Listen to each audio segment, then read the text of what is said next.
السلام علیکم ورحمۃ اللہ وبرکاتہ۔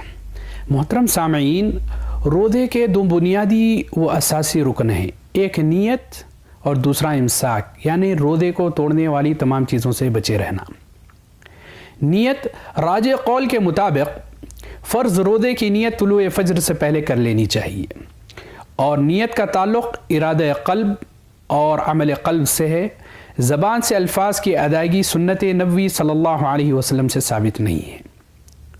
ام المؤمنین حفصہ رضی اللہ تعالی عنہا سے روایت ہے، نبی کریم صلی اللہ علیہ وسلم نے ارشاد فرمایا، من لم یبیت الصیام قبل الفجر فلا صیام لہ، جس کسی نے فرض روزے کی نیت طلوع فجر سے پہلے نہیں کی، اس کا روزہ نہیں ہے۔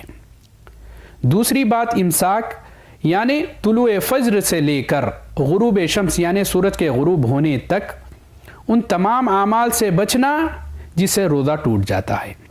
اللہ رب العالمین کا ارشاد ہے، وَكُلُوا وَاشْرَبُوا حَتَّى يَتَبَيَّنَ لَكُمُ الْخَيْطُ الْأَبْيَضُ مِنَ الْخَيْطِ الْأَسْوَدِ مِنَ الْفَجْرِ ثُمَّ أَتِمُّوا الصِّيَامَ إِلَى اللَّيْلِ، تم کھاتے پیتے رہو یہاں تک کہ سفید دھاگا کالے دھاگے سے ظاہر ہو جائے، اور تم اپنے روزے کو رات تک پورا کرو۔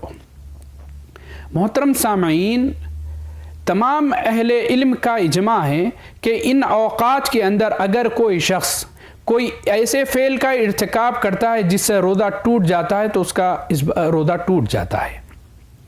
اللہ تعالیٰ سے دعا ہے کہ اللہ تعالیٰ ہم تمام کو کتاب و سنت کا صحیح فہم عطا کرے اور اس پر عمل کرنے کی توفیق عنایت فرمائے۔ والسلام علیکم ورحمۃ اللہ وبرکاتہ۔